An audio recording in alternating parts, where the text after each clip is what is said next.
Hello, Facebook. Hi. Well, welcome to Tuesdays with Mish. I think I haven't spoken to you in a long time. Well, it feels like quite a while. I have been pretty busy, and but I have been speaking to you guys. I have been doing the interview, so I guess you see a bit of me there, and I've been sharing my thoughts and views, and some of you have been really great at responding and commenting. So thank you so much.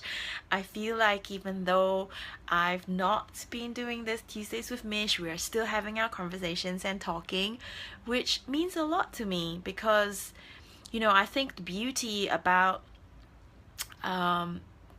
social media is the connections that we make from and with, well, connections that we make with people all over the world. So we are not bounded by geographical boundaries or geographical locations, and that's what I really love about social media. It connects people together, and it connects people, and it can connect people on a very deep basis, which is something really beautiful. Right, so what am I going to talk about today? Well, I wanted to share some of the insights and learning that I've made in my last couple of weeks. I've been doing quite a lot, like a lot, of soul searching, really deep rooted stuff to what my core is, what makes me happy, what makes me tick, my why, in Simon Sinek's words, because I believe that would make me a better artist, and it would make me a better entrepreneur, because I want to do something that contributes to society, contributes positively to society, but I want to do something that's true to me, myself as well. And I think I really do believe when you find your why, or when someone finds their why, then and you truly resonate with it, then whatever you do will be 10 times more powerful and 10 times more rewarding, because you are speaking from that level, from that deep within, that resonates with you, and therefore the rest of the world who resonates with you. Oh, hello, Kendall. Oh my god, this is the first time we have you. Hi, Kendall. You're back in Australia. So I was just talking about my why. So right, okay, what I've discovered though recently is just really, really recent. I've always had this fear of projecting sadness into the world, and because I think I've always been quite a sort of like happy, outgoing, cheerful person that would just always have a smile and a hug for anyone, but because of that, in spite of that, it doesn't mean I don't have my sad moments and that vulnerable moment, and maybe anger and disappointment and all that, all those angry moments as well, but because of who I felt I've projected into the world, thank you, thanks for the heart. Because, yeah, so if you have any questions, Kendall, please feel free to chip in.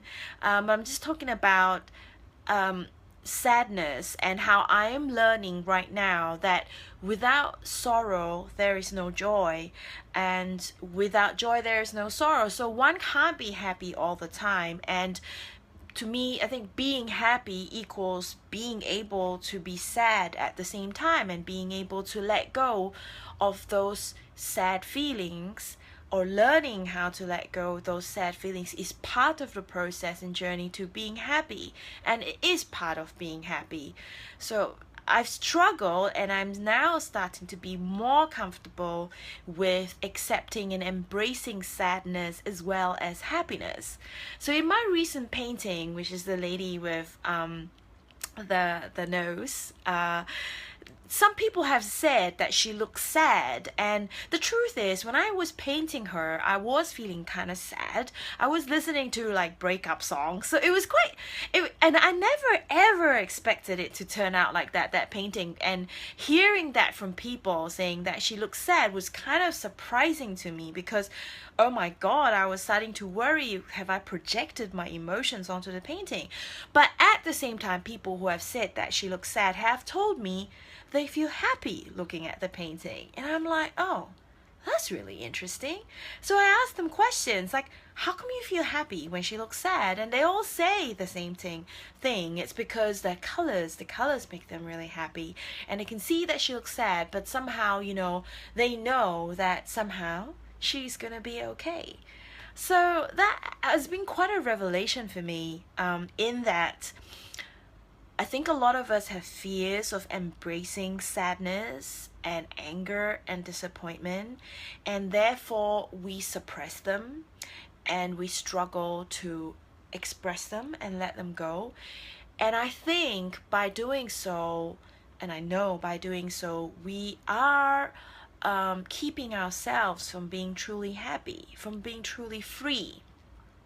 I talk a lot about being free and freedom, and to me, freedom is not just the physical freedom, but it's freedom from ourselves and our own expectations of ourselves. And I'm now starting to learn that a big part of that is embracing the sadness and being able to talk about it and share. And so therefore, by sharing, it comes out. And by talking about our fears, we face our fears. By expressing our disappointments in a constructive way, we invite encouragement. So I guess my short sharing for today is the key to being happy is embracing the sad and the anger and the disappointment, as well as the joy and the happiness and everything else and all the great things. So I hope you found that useful. Kendall, tell me what you think. But in the meantime, I thought I'd show you what I'm up to these days. I have been pretty busy, as some of you may have noticed, but I thought I'd show you my painting, right? So this is the under the sea painting, which you've seen probably short videos of, and I'm now building in little fishes, because all these fishes live amongst these corals. These are like tiny Fusillia fishes who hide amongst the coral. So I'm literally painstakingly painting these little fishes by this little tiny paintbrush. Do you see that paintbrush?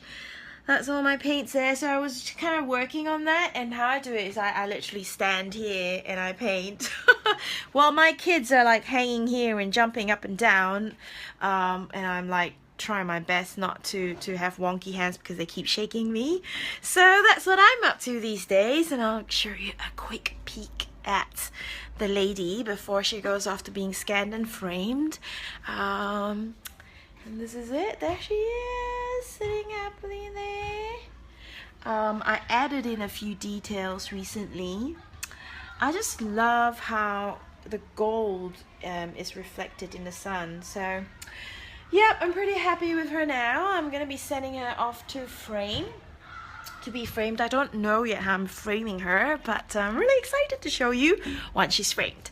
So with that, I'm signing off for today. Thank you so much for listening. Thanks, Kendall. Can you hear me? Do you have any questions? Are you back in Australia?